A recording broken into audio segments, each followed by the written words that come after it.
வணக்கம் நண்பர்களே. 10ஆம் வகுப்பு இயல் 4 செயற்கை நுண்ணறிவில் இருக்கக்கூடிய இன்டீரியர் கொஸ்டின்ஸ் அண்ட் ஆன்சர்ஸ் பார்ப்போம். தலைப்புக்கும் குறிப்புக்கும் பொருத்தமான விடையை தேர்ந்தெடுக்க. தலைப்புக்கும் குறிப்புக்கும் இருக்கக்கூடிய பொருத்தமான விடையை தேர்ந்தெடுத்தது. தலைப்பு என்னது? செயற்கை நுண்ணறிவு, ஆர்டிஃபிஷியல் இன்டெலிஜென்ஸ். குறிப்பு என்ன? கண்காணிப்பு கருவி, அதாவது நம்ம கேமரா. கண்காணிப்பு கருவி அசைவு நிகழும் பக்கம் தன் பார்வையை திருப்புகிறது. ஆமாம், 360 கேமரா எந்த பக்கம் என்ன பொருள் அசையுதோ அதுக்கு தகுந்த மாதிரி என்ன பண்ணுது? கேமராவை திருப்பும். திறன்பேசியில் உள்ள வரைபடம் போக்குவரத்திற்கு சுருக்கமான வழியை காண்பிப்பது. கூகுள் மேப் இருக்குல்ல, கூகுள் மேப்பை தான் சொல்கிறாங்க. நம்ம ஃபோனில் இருக்கக்கூடிய கூகுள் மேப் என்ன பண்ணுது? போக்குவரத்திற்கு சுருக்கமான வழியை கண்டுபிடிச்சு கொடுக்குது. அப்போ இது என்ன இருக்குது? சரியாக இருக்குது. அப்போ ஆப்ஷன் ஆ, தலைப்புக்கு பொருத்தமான குறிப்புகள் இடம்பெற்றுள்ளன. சரி, தலைப்புக்கு பொருத்தமான குறிப்புகள் இடம்பெற்றுள்ளன.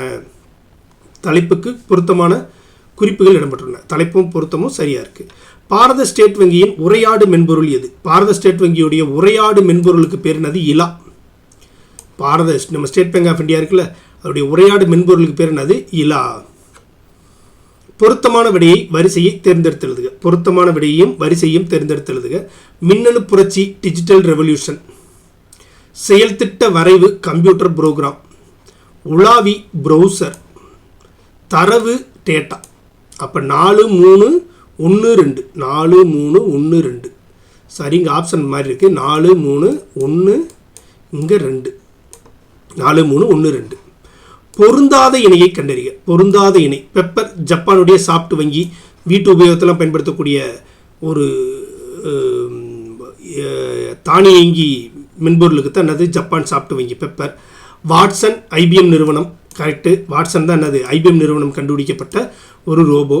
இலா என்பது பாரத ஸ்டேட் வங்கி, அதாவது உரையாடக்கூடிய மென்பொருள். பெப்பர் என்பது புற்றுநோயை கண்டுபிடிப்பது. தப்பு. பெப்பர் என்பது என்னென்னா வீட்டு உபயோகத்துக்கு பயன்படுத்தக்கூடிய ஒரு ரோபோட். அப்போ ஆன்சர் அது பொருந்தாத இணையது பெப்பர். சீன நாட்டில் குவன்சோ துறைமுக நகரில் கட்டப்பட்டுள்ள கோவில் எது? சீன நாட்டில் ஜூவன்சோ துறைமுக நகரில் கட்டப்பட்ட கோயில் என்னன்னா சிவன் கோயில். என்ன கோயில்? சிவன் கோயில். உயிரினங்களில் மனிதரை உயர்த்தி காட்டுவது எது? சிந்தனை ஆற்றல். நம்மளுக்கு தான் என்ன இருக்குது? பகுத்தறியக்கூடிய ஆற்றல் இருக்குது. அதுதான் மற்ற உயிரினங்களிலிருந்து மனிதரை என்ன பண்ணுது? உயர்த்தி காட்டுது.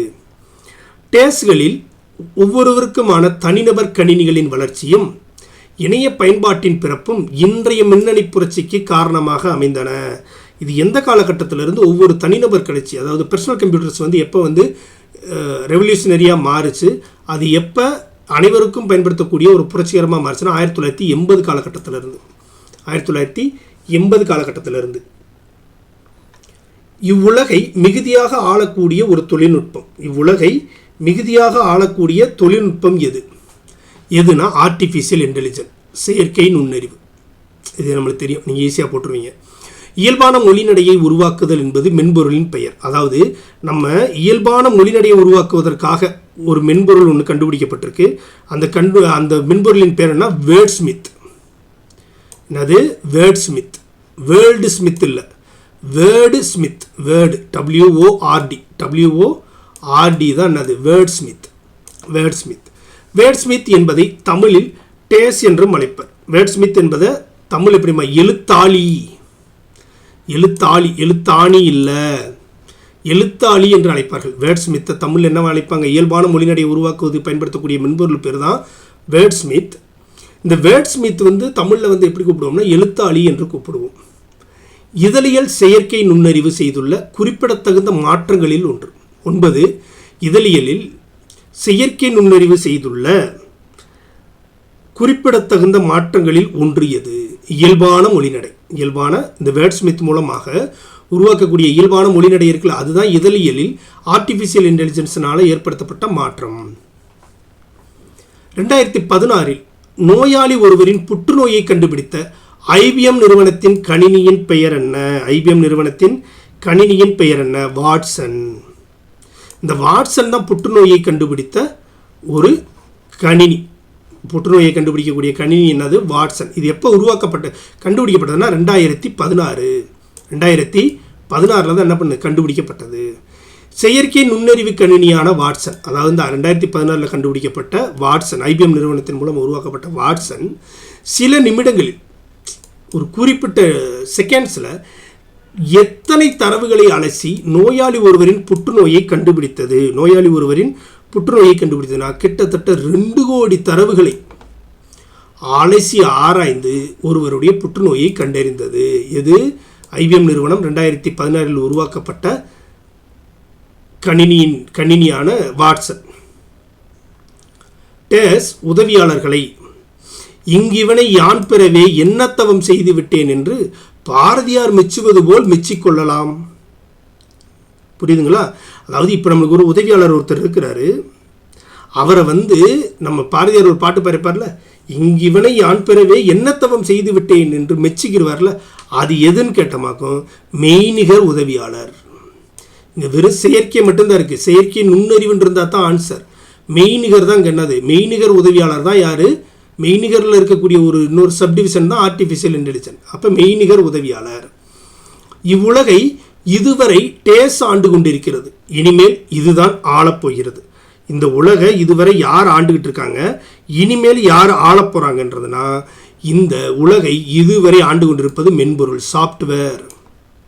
இனிமேல் ஆண்டு கொள்ளப் போவது எதுனா செயற்கை நுண்ணறிவு. மாற்றி போட்டக்கூடாது. இவ்வுலகை இதுவரை ஆண்டுகிட்டு இருப்பது, அப்போ ஸ்டார்டிங்கிலிருந்து ஆண்டுகிட்டு இருக்குது எது? சாஃப்ட்வேர் தான், செயற்கை நுண்ணறிவு இல்லை. இனிமேல் ஆளப்போவது தான் எது? Artificial intelligence. செயற்கை நுண்ணறிவின் மிகுதியான வளர்ச்சியால் டேஸ் தேவை கூடியுள்ளது. செயற்கை நுண்ணறிவுடைய மிகுதியான வளர்ச்சியால் என்ன தேவை கூடியுள்ளது கேட்டால் மெய்நிகர் உதவியாளர்களின் தேவையில்லை, தரவு அறிவியலாளர்களின் தேவை கூடியுள்ளது.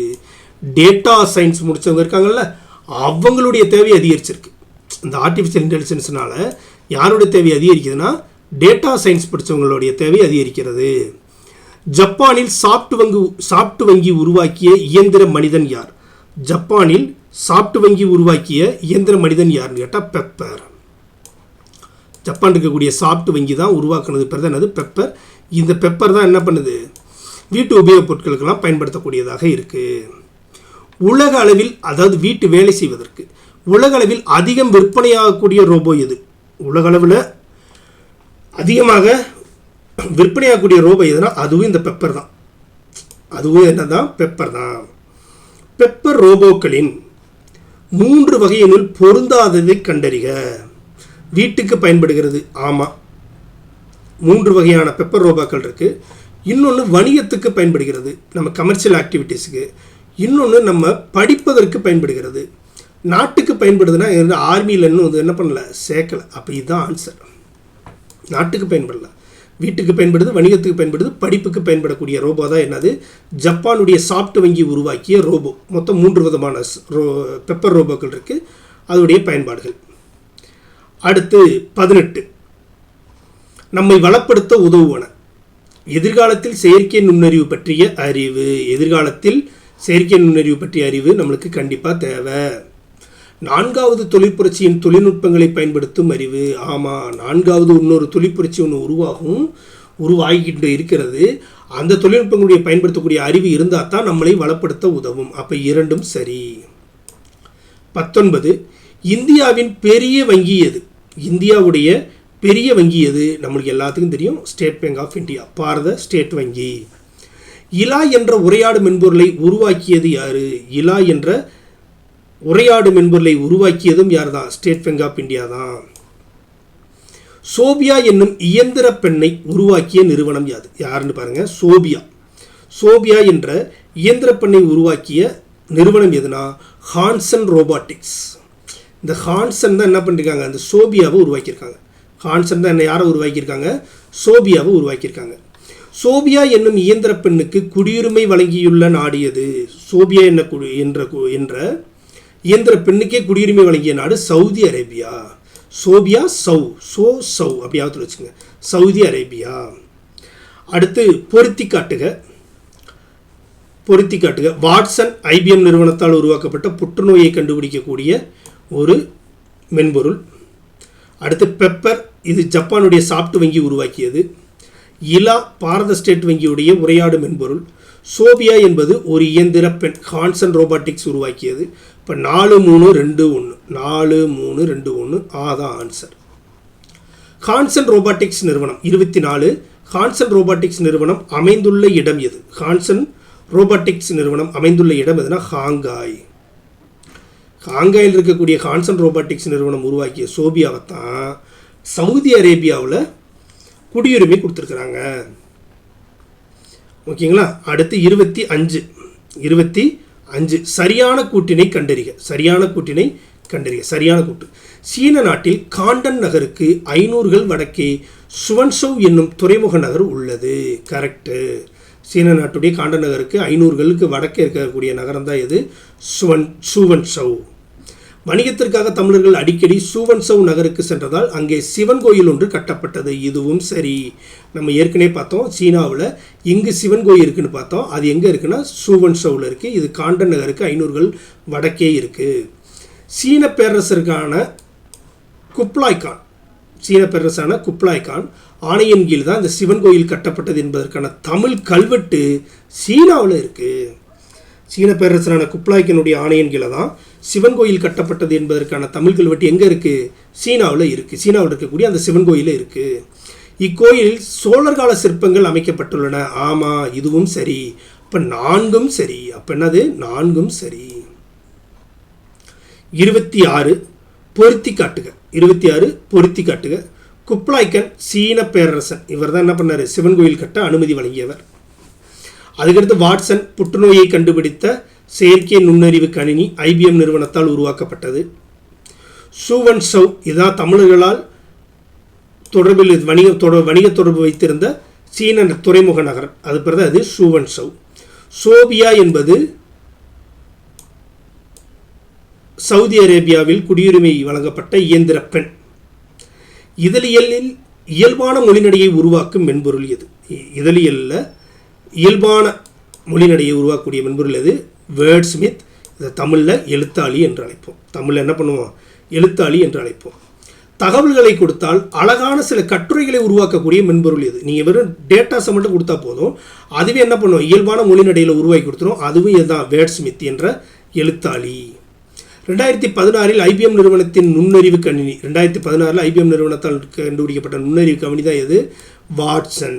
இதுதான் புற்றுநோயை கண்டுபிடிக்கக்கூடிய ஒரு சில நிமிடங்களில் 2 கோடி தரவுகளை ஆராய்ந்து புற்றுநோயை கண்டுபிடிக்கக்கூடிய ஒரு நுண்ணறிவு கணினி. 50க்கும் மேற்பட்ட மருத்துவமனைகளில் இயந்திர மனிதர்களை பணியமர்த்தியுள்ள நாடு எது? 50க்கும் மேற்பட்ட மருத்துவமனைகளில் 50க்கும் மேற்பட்ட மருத்துவமனைகளில் யார் தான் இருக்கிறாங்க? ரோபாட்டிக்ஸ் தான் இருக்குது. அது எங்கன்னா சீனா. 31 செயற்கை நுண்ணறிவு என்பது செயற்கை நுண்ணறிவுன்றது என்னது? ஒரு சாஃப்ட்வேர், ஒரு மென்பொருள். செயற்கை இயந்திர மனிதனா இல்லை. இயந்திர மனிதன்றது ரோபோ, கணின்றது கம்ப்யூட்டர், வன்பொருள்ன்றது ஹார்ட்வேர், சாஃப்ட்வேர் தான் இது செயற்கை நுண்ணறிவு. இங்கிவனை யான் பெறவே என்ன தவம் செய்து விட்டேன் என்று பாடியவர் யாரு? பாரதியார். 32 இங்கிவனை யான் பெறவே என்ன தவம் செய்து விட்டேன் என்று பாடியவர் யாரு? பாரதியார். அதுக்கடுத்து இலா மென்பொருள் ஒரு வினாடிக்கு உரையாடும் வாடிக்கையாளர்களுடைய எண்ணிக்கை எத்தனை? நம்ம ஸ்டேட் பேங்க் ஆஃப் இந்தியா உருவாக்கி இருக்கக்கூடிய உரையாடும் மென்பொருளான இலா ஒரு வினாடிக்கு எத்தனை பேர்கிட்ட பேசுனா கிட்டத்தட்ட 10,000 வாடிக்கையாளர்களுக்கு தேவையான குறிப்புகளையும் அவர்களுக்கு தேவையான தகவல்களையும் வழங்குகிறது. சாஃப்ட் வங்கி உள்ள இடம் எது? ஜப்பான். இது உருவாக்கியது பேர் தான் என்னது? பெப்பர் என்பது என்ன? அது ஒரு ரோபோ. பெப்பர் என்பது என்ன? அது ஒரு இயந்திர மனிதன். 3 வகையான பெப்பர்கள் இருக்கு. ஜப்பானில் வரவேற்பாளராகவும் பணியாளராகவும் உள்ள இயந்திர மனிதன் யாரு? அவரே தான். எவரு? பெப்பர் தான். ஜப்பானில் வீடுகளிலும் வணிக நிறுவனங்களிலும் உணவு விடுதிகளிலும் பயன்பாட்டில் உள்ள இயந்திர மனிதன் யாரு? அவரு யார் தான்? பெப்பர் தான். காண்டன் நகர் அமைந்துள்ள நாடு சீனா. இங்கிருந்து 500 தொலைவில் தான் இருக்குது. சூவன்சவ் என்ற துறைமுக நகர் இருக்குது. தமிழ் கல்வெட்டு காணப்படும் பிற நாடு எதுனா சீனாவில் இருக்குது. பண்டைய தமிழர் அடிக்கடி வணிகத்திற்காக சென்று வந்த சீன நகர் தான் எது? காண்டன் நகருக்கு 500 தொலைவில் இருக்கக்கூடிய சூவன்சவ். 41 சீன பேரரசர் யார்? குப்லாய்க்கன். இவர் தான் சிவன் கோவில் கட்டுவதற்கு அனுமதி வழங்கிய மன்னன். சீனாவில் சிவன் கோவில் கட்டிய சீன பேரரசர் யார்? அவர் தான் குப்லாய்க்கன். அடுத்து 43 பொறுத்துக. பெப்பர் யார்? அவர் ஒரு ரோபோ, இயந்திர மனிதன். எழுத்தாளி, கட்டுரையை உருவாக்கக்கூடிய மென்பொருள். இலா என்பது என்ன? வாடிக்கையாளருடன் உரையாடக்கூடிய ஒரு மென்பொருள், ஸ்டேட் பேங்க் உருவாக்கியது. வாட்சன் என்பது ஒரு நுண்ணறிவு கணினி, புற்றுநோயை கண்டுபிடிக்கக்கூடிய ஒரு கணினி. அப்போ நம்மளுக்கு என்ன இருக்குன்னா 2 1 4 3 2 1 4 3 2 1 1க்கு ஆவன்னா 2 ஆதான் ஆன்சர். ஸ்மார்ட் போன் என்பதற்கு இணையான தமிழ்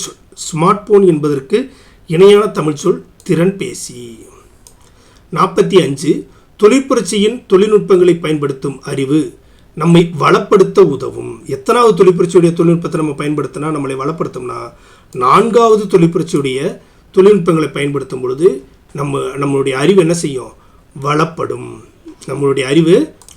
இத்துடன் 10ஆம் வகுப்பு இயல் 4ல் இருக்கக்கூடிய செயற்கை நுண்ணறிவில் இருக்கக்கூடிய கொஸ்டின் ஆன்சர்ஸ் பார்த்துட்டோம். இதை தாண்டி இதிலிருந்து கேட்பதற்கு வேறு எதுவும் இல்லை. நம்ம எல்லா விதமான கொஸ்டின்ஸும் எடுத்து அதற்கான ஆன்சர்ஸும் என்ன பண்ணியாச்சு, கொடுத்தாச்சு. தொடர்ந்து பாருங்கள், எங்களுடைய சேனலை சப்ஸ்கிரைப் பண்ணுங்கள். உங்களுக்குள்ள உருவாகக்கூடிய கருத்துக்களை கமெண்ட் செக்ஷனில் கமெண்ட் இடுங்க. நன்றி, வணக்கம் நண்பர்களே. 10ஆம் வகுப்பு இயல் 4 பெருமாள் திருமொழி, குலசேகர ஆழ்வார் இயற்றிய பெருமாள் திருமொழியில் இருக்கக்கூடிய புத்தக உள் வினா விடைகள் பார்ப்பலாம். அதாவது இன்டீரியர் கொஸ்டின்ஸ் அண்ட் ஆன்சர்ஸ் பார்ப்போம். உணதரிலே பார்ப்பன் அடியேனே யார் யாரிடம் கூறியது? குலசேகர ஆழ்வார் தான் இறைவனை பார்த்து பாடுறாரு. அப்போ உணதரிலே பார்ப்பன் அடியேனே, உன்னுடைய அருளை தேடியே நான் உனக்கு அடியேனாக இருக்கிறேன் குலசேகர ஆழ்வார் இறைவனிடம் கூறியது. பெருமாள் திருமொழியில் உள்ள பாடல்களின் எண்ணிக்கை எத்தனை? பெருமாள் திருமொழியில் மொத்தம் 105 பாடல்கள் உள்ளன. வித்துவக்கோடு என்னும் ஊர் டேஸ் மாவட்டத்தில் உள்ளது. கேரள மாநிலத்தில் இருக்கக்கூடிய பாலக்காடு மாவட்டத்தில் உள்ளது. வித்துவக்கோடு என்னக்கூடிய ஊர் எங்கே இருக்குன்னா கேரள மாநிலத்தில் இருக்கக்கூடிய பாலக்காடு மாவட்டத்தில் உள்ளது. குலசேகர ஆழ்வார் வித்துவக்கோட்டில் உள்ள இறைவன் உய்யவந்த பெருமாளை என்னவா உருவகப்படுத்தி பாடுகிறார்? அன்னையாக பாடுகிறார், தாயே என்று பாடுகிறார். ஓகேவா? உய்யவந்த பெருமாளை நீ என்னுடைய தாய் என்று அன்னையாக பாடுகிறார். வாளால் அறுத்து சுடினும் மருத்துவன்பால் மாளாத காதலன் நோயாளன் போல் மாயத்தால் என்னும் அடிகளில் இடம்பெற்றுள்ள நயம் என்ன? மோனை என்றால் என்ன? முதல் எழுத்து ஒன்றி வருவது மோனை, முதல் எழுத்து ஒன்றி வரல. எதுகை என்றால் 2ஆம் எழுத்து ஒன்றி வருவது எதுகை. அப்போ லா. ஓகேவா? அப்போ 2ஆம் எழுத்து ஒன்றி வருவது, அப்போ இது எதுகை. 4000 திவ்ய பிரபந்தத்தில் டேஸ் திருமொழியாக உள்ளது பெருமாள் திருமொழி. 5ஆம் திருமொழியாக உள்ளது பேர் தான் எது? மொத்தம் 12ல் 5ஆம் திருமொழியாக இருப்பது எதுன்னு பார்த்தா 4000 திவ்ய பிரபந்தத்தில் 5ஆம் திருமொழியாக இருப்பது எது? நம்ம பெருமாள் திருமொழி. ஓகேவா? பெருமாள் திருமொழியை பாடியவர் யார்? பெருமாள் திருமொழியை பாடியவர் குலசேகர ஆழ்வார். 8 குலசேகர ஆழ்வாரின் காலம் என்ன? 8ஆம் நூற்றாண்டு. குலசேகர ஆழ்வாருடைய காலம் எந்த நூற்றாண்டுன்னு பார்த்தா 8ஆம் நூற்றாண்டை சார்ந்தவர். குலசேகர ஆழ்வார் 8ஆம் நூற்றாண்டை சார்ந்தவர். வாளால் அறுத்து சுடினும் என தொடங்கும் பெருமாள் திருமொழியின் பாடப்பகுதியாக உள்ள முதலாயிரத்தின் பாசுரம், முதல் ஆயிரத்துடைய பாசுரம் எதுன்னு கேட்டமாகும் 691. இந்த பாசுரத்தில், அதாவது இந்த பெருமாள் திருமொழியுடைய பாடப்பகுதியில் இருக்குல்ல, நம்மளுக்கு கொடுத்துருக்கக்கூடிய முதல் ஆயிரத்தில் இருக்கக்கூடிய பாசுரம் தான் இந்த வாளால் அறுத்து சுண்ணி எனக்கூடிய பாடல். இது எத்தனாவது பாசுரம்னா 691வது பாசுரம். மாளாத காதலன் நோயாளன் போல் மாயத்தாள் என்னும் அடிகளில் மாயம் என்றால் என்ன? மாயம்னா என்ன? நீ என் மீது எனக்கு துன்பத்தை கொடுத்து விளையாடி கொண்டு இருக்கிறாய் என்று பாடுகிறார். அப்போ மாயம் என்றால் என்னன்னா விளையாட்டு. காதல் நோயாளன் போன்றவர்னா நான் உன் மீது காதல் கொண்டு ஒரு நோயாளன் போல இருக்கிறேன் என்று பாடியவர் யார்? காதல் நோயாளன். அப்போ குலசேகர ஆழ்வார், இவர் தானே பாடினவர். அப்போ இவர் தான் காதல் நோயாளன். மருத்துவன் யார்? என்னுடைய நோயை தீர்க்கக்கூடிய மருத்துவன் யார் என்றா வித்துவக்கோட்டில் அமைந்திருக்கும் உய்ய வந்த பெருமாள், வித்துவக்கோட்டு இறைவன். நீ ஆளா உணதருளே 13 நீ ஆளா உணதருளே பார்ப்பன் அடியேன் என்றவர். நீ ஆளா உனதருளே பார்ப்பன் அடியேன் என்றவர் யாரு? குலசேகர் ஆழ்வார். உனது அருளுக்காக நான் என்ன பண்ணுறேன், அடியனாக நான் இருக்கிறேன் என்று பாடியவர் யாரு? குலசேகர் ஆழ்வார். மாயத்தால் மீளா துயர் தருபவர், மாயத்தால் மீளாத துயர் தருபவர் யாரு? மாயத்தால் மீளா துயர் தருபவர் யாரு? வித்துவக்கோட்டு. என் மாயம்னா விளையாட்டினால் நீ எனக்கு துயர் கொடுத்து என்னால் தாங்க முடியுமா என்று என்னை பார்த்து விளையாடி கொண்டிருக்கிறாய். அப்போ யார் துயர் தருபவர்? வித்துவக்கோட்டில் இருக்கக்கூடிய உய்ய வந்த பெருமாள். பொருத்தமில்லா ஒன்றினை தேர்வு செய்க. பொருத்தமில்லா ஒன்று 4000 திவ்ய பிரபந்தம், முதல் 1000, 5ஆம் திருமொழி. ஆமாம், இது எல்லாமே ஒன்று. இது எல்லாமே 4000 திவ்ய பிரபந்தத்தில் ஒன்று தான் நம்ம பெருமாள் திருமொழி. அதில் இருக்கக்கூடிய முதல் 1000ல் இருக்கிறது தான் இந்த பெருமாள் திருமொழி. இது எத்தனாவது திருமொழியாக இருக்குன்னா 5ஆம் திருமொழியாக இருக்குது. திருப்பாவை என்பது ஆண்டாள் இயற்றியது. அப்போ இதுதான் பொருத்தமில்லாததாக இருக்குது. இதுதான் பொருத்தமில்லாததாக இருக்குது. அடுத்து வாளால் அறுத்து சுடுபவர். வாளால் அறுத்து சுடுறவர் யார்? ஒரு நோய் வந்துருச்சு, நோய் வந்தோடனே ஆப்ரேஷன் தேட்டர் போயிட்டோமா என்ன பண்ணுவார்? டாக்டர் தான் என்ன பண்ணுவார்? வாளால் அறுத்து சுட்டு அந்த காயத்தை அவர் சரி செய்வார். அப்போ வாளால் அறுத்து சுடுபவர் யார்? மருத்துவர். இந்த மருத்துவராக யாரை சொல்கிறாரு? வித்துவக்கோட்டு இருக்கக்கூடிய இறைவனை சொல்கிறாரு. இறைவனை உருவகப்படுத்துகிறார். சரியான சொற்றொடரை தேர்வு செய்க. சரியான சொற்றொடரை தேர்வு செய்க. சங்க அறிவியல் இலக்கியத்தில் கருத்துக்கள் நிறைந்துள்ளன. சங்க அறிவியல் இலக்கியம்னு ஒன்றும் இல்லை, சங்க இலக்கியத்தில் தான் இருக்குது. அறிவியல் கருத்துக்கள் சங்க இலக்கியத்தில் நிறைந்துள்ளன. ஓகே, இலக்கியத்தில் அறிவியல் சங்க கருத்துக்கள், இது தப்பு, இதுவும் தப்பு. சங்க இலக்கியத்தில் அறிவியல் கருத்துக்கள் நிறைந்துள்ளன. அறிவியல் கருத்துக்கள் சங்க இலக்கியத்தில் நிறைந்துள்ளன. சங்க இலக்கியத்தில் அறிவியல் கருத்துக்கள் நிறைந்துள்ளன. இதுதான் சரி, ஆப்ஷன் இ. 18 வாளால் அறுத்து சுடினும் மருத்துவன் பால் மாளாத காதலன் நோயாளன் போல் மாயத்தால். இவ்வடியில் அமைந்துள்ள அடியதுகை. அடியதுகை என்னென்ன? இது முதலடி, இது 2ஆம் அடி. அப்போ இது அடியதுகை. இதே வரியில் வந்துச்சாக்க அது பேர் என்னது? சீரெதுகை. இங்கே நம்மளுக்கு கேட்டிருக்குது, என்ன கேட்டிருக்காங்க? அடியதுகை கேட்டிருக்கிறாங்க. அப்போ வாளால் லா எதுகை லா லா. அப்போ வாளால் மாளாத. அப்போ இதுதான் ஆதான் ஆன்சர். 19 வாளால் அறுத்து சுடினும் மருத்துவன்பால் மாளாத காதல் நோயன்பால் மாயத்தால் வடிவுள்ள முரண் சொற்கள் என்ன? முரண் சொற்கள் என்ன? எதிரெதிர் கருத்துக்களை கொண்டதான் முரண் சொற்கள். எதிரெதிர் கருத்துக்கள். வாளால் மாளாத இல்லை, நோயாளன் மாயத்தால் இல்லை, இதுவும் இல்லை, இதுவும் இல்லை. மருத்துவன் நோயாளன். இதுதான் நோய் இருக்கிறவனுக்கு தீர்வு செய்கிறவர் யார்? மருத்துவன். அப்போ இதுதான் எதிர் சொல்லாக இருக்குது. அப்போ 19க்கு ஆன்சர் இ. இதோட பெருமாள் திருமொழியில் இருக்கக்கூடிய அனைத்து விதமான கொஸ்டின்ஸுகளுக்கும் அதுக்கான ஆன்சர்ஸும் பார்த்துட்டோம். இதை தாண்டி இதில் கேட்பதற்கு வேறு ஒன்றும் இல்லை. தொடர்ந்து பாருங்கள். உங்களுக்கு எதுனும் கருத்துக்கள் இருந்தால் கமெண்ட் செக்ஷனில் சொல்லுங்கள். எங்களுடைய சேனலை சப்ஸ்கிரைப் பண்ணுங்கள். நன்றி, வணக்கம். வணக்கம் நண்பர்களே. 10ஆம் வகுப்பு இயல் 4 பரிபாடலில் இருக்கக்கூடிய புத்தக உள் வினாக்களையும் அதற்கான விடைகளையும் பார்ப்போம். பரிபாடல் நம்மளுக்கு பாடத்தில் 10ஆம் வகுப்பு பாடத்தில் கொடுத்துருக்கக்கூடிய பரிபாடலை எழுதியவர் யாருன்னா கீரந்தையார். பரிபாடல் எழுதியவர் கீரந்தையார். பொருத்தமான விடை வரிசையை தேர்ந்தெடுக்க. தன் பெயல். தன் பெயல்னு என்ன? மலை. மலை தான் பெயல். தன் என்ன? தன்மை வாய்ந்தது. குளிர்ந்த மலை. குளிர்ந்த மலை, அதுதான் தன் பெயல்னு சொல்கிறோம். அடுத்து ஆர்த்தரபு. ஆர்த்தரபுன்றது என்னதுன்னா மிகப்பெரிய வெள்ளம். வெள்ளத்தில் மூழ்கி கிடந்தக்கூடிய பொருட்களை சொல்கிறது பேர் தான் என்னது? ஆர்த்தரபு. பீடு என்றால் என்ன? சிறப்பு. சிறப்பு வாய்ந்தது என்ன சொல்லுவோம்னா பீடு என்று சொல்லுவோம். ஈண்டி என்றால் செறிந்து கிடந்த. ஈண்டி என்றால் என்ன? செறிந்து கிடந்ததை தான் என்ன சொல்லுவோம்? நம்ம ஈண்டி என்று சொல்லுவோம். அப்போ தன் பெயல் என்றால் குளிர்ந்த மலை, ஆர்த்தரபு என்றால் வெள்ளத்தில் மூழ்கி கிடந்த, பீடு என்றால் சிறப்பு, ஈண்டி என்றால் செறிந்து திரண்டு. அப்போ நம்மளுக்கு ஆப்ஷன் என்ன வருதுன்னா 3, 1, 4, 2. 3, 1, 4, 2 ஆப்ஷன் இ. Second question. இதுவரைக்கும் நமக்கு கிடைத்துள்ள பரிபாடல் நூலில் உள்ள பாடல்களின் எண்ணிக்கை. மொத்தம் இதுவரை நம்மளுக்கு கிடைச்சிருக்கு. மொத்தம் 70 பாடல்கள் இருக்கு என்று சொல்கிறாங்க. மொத்தம் 70 பாடல்கள் இருந்ததாக சொல்கிறாங்க.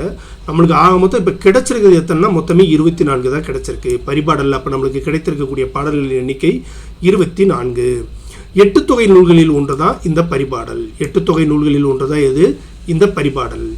விசும்பில் ஊழி. விசும்பில் ஊழி என தொடங்கும் பரிபாடலை எழுதியவர் யாரு? கீரந்தையார். கீரந்தையார் யாரு? விசும்பில் ஊழி.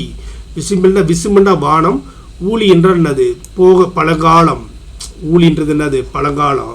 அப்போ அதை வைத்து பாடலை எழுதியவர் யாருன்னா கீரந்தையார்.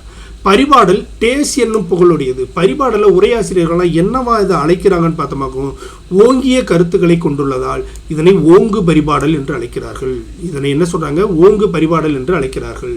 சங்க நூல்களில் பண்ணோடு பாடப்பட்ட நூல் எது? பண்ணோடுன்னு இசையோடு பாடப்பட்ட நூல், அதற்கான சந்தத்தோடு பாடப்பட்ட கூடிய நூல் எதுனா பரிபாடல். சங்க இலக்கியங்கள்லேயும் அல்லது சங்க நூல்கள்லேயே பண்ணோடு பாடப்பட்ட நூல் எது? பரிபாடல்.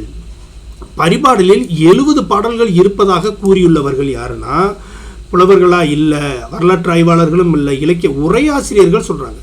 பரிபாடலுக்கு உரை எழுதிய உரையாசிரியர்கள் என்ன சொல்கிறாங்கன்னா பரிபாடலில் 70 பாடல்கள் இருந்திருக்கக்கூடும் என்பதை சொல்கிறாங்க. பட் நம்மளுக்கு கிடைச்சது எத்தனை? 24. நம்மளுக்கு கிடைச்சது எத்தனை? 24. அதுக்கடுத்து எட்வின் ஹப்பில். இந்த எட்வின் ஹப்பில் தான் என்னென்னா நம்மளுக்கு இருக்கக்கூடிய இப்போ பால் வீதி இருக்குல்ல, நம்மளுக்கு இருக்கக்கூடிய பேரண்டம், இதுபோல் பல்வேறு வகையான பேரண்டம் இருக்குது என்பதை அறிவியல் பூர்வமாக நிரூபித்தவர் தான் யார்? எட்வின் ஹப்பில். இந்த எட்வின் ஹப்பில் எந்த நாட்டுக்காரர்னு பார்த்தோம்னா அமெரிக்க வானியல் அறிஞர். இவர் அமெரிக்காவை சேர்ந்த ஒரு ஆஸ்ட்ரோனட். எட்வின் ஹப்பில் டேஸில் நம் பால்வீதி போன்று பல பால்வீதிகள் உள்ளன என்று நிரூபித்தார். எந்த ஆண்டு நிரூபித்தார்னா ரொம்ப ஈஸி, 1924. 24 பாடல்கள் பரிபாடலில் இருக்குன்னு பார்த்துருக்குறோம். அதை மைண்டில் வச்சுங்க. 1924 தான் எட்வின் ஹப்பில் என்ன பண்ணிருக்காரு, நம் பால்வீதி போன்று பல பால்வீதிகள் உள்ளன என்பதனை நிரூபித்திருக்கிறார். அண்டப்பகுதியின் உண்டை பிறக்கம் சிறிய ஆக பெரியோன் தெரியும்.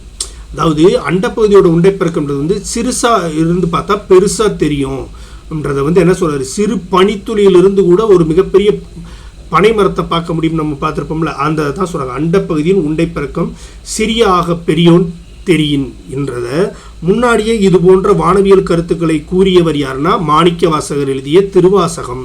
அதில் தான் என்ன சொல்லுது, அண்டைப்பகுதியின் உண்டை பிறக்கம் சிறிய ஆக பெரியோன் தெரிகின்ற பாடல் வருது. பொருத்தி காட்டுக 11. பொருத்தி காட்டுக. ஊழ் ஊழ். ஊழ் ஊழ்ன்றது அடுக்கு தொடர். ஒரே சொல் திரும்ப திரும்ப வருது. பிரித்தால் பொருள் தருது. பிரித்தால் பொருள் தருது. ஊழ்னா என்ன? பழமையான காலம்.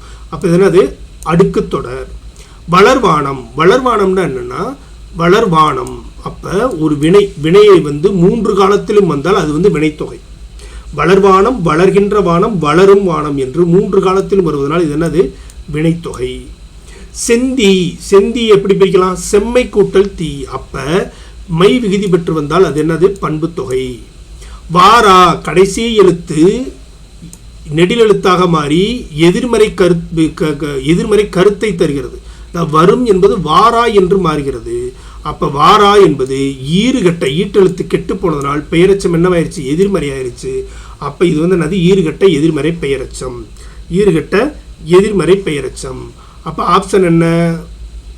4 3 2 1. 4 3 2 1 ஆப்ஷன் ஆ. 12. பொருத்தி காட்டுக. 12 பொருத்தி காட்டுக. விசும்பு. விசும்பு என்றால் என்ன? விசும்பு என்றால் வானம். விசும்பு என்றால் வானம். ஊழி என்றால் யுகம். பல யுகங்கள் கடந்து வருவது பேர் என்னது? யுகம்.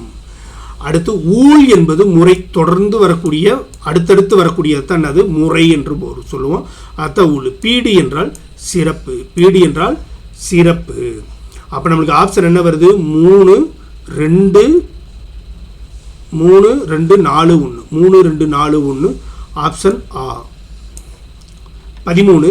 கிளர்ந்த என்னும் சொல்லை பிரிக்கும் முறை. கிளர்ந்த என்னும் சொல்லை பிரிக்கும் முறை. கிளர்ந்த என்னும் சொல்லை பிரிக்கும் முறை. அப்போ நம்ம ஃபஸ்ட் என்ன பண்ணலாம்? பகுதி எடுத்துடலாம், வேர்ச்சொல் எடுத்துடலாம். கிளர். ஓகேங்களா? இங்கே இத்தா வந்திருக்கு. அப்போ இங்கே என்ன வந்திருக்கணும்? இத்து தான் வந்திருக்கணும். பட் இணை எழுத்தாக இது என்ன பண்ணிருக்கு? இந்து வந்திருக்கு. அப்போ இங்கே என்ன வந்திருக்கணும்? இத்து வந்திருக்கணும்.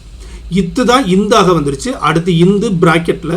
இங்கே தா என்பது இத்து கூட்டல் ஆ. அப்போ கிளர் கூட்டல் இத்து கூட்டல் இந்து இத்து. அப்போ ஆப்ஷன் எது? இ. கிளர் என்பது பகுதி, இத்து என்பது சந்தி, இந்துன்றது விகாரம், இத்து இறந்த கால இடைநிலை, ஆ என்பது பெயரச்ச விகுதி. ஆ என்பது ஆவில் முடிஞ்சா பெயரச்சம், ஈ அல்லது ஊவில் முடிஞ்சாக்க அது பேர் என்னது? வினையச்சம். விசும்பில் ஊழி ஊழ் ஊழ் செல்ல என பாடியவர் தான் யாரு? நம்ம கீரந்தையார். நம்ம கீரந்தையார். விசும்பில் ஊழி ஊழ் ஊழ் செல்ல என்று பாடியவர் யாரு? கீரந்தையார்.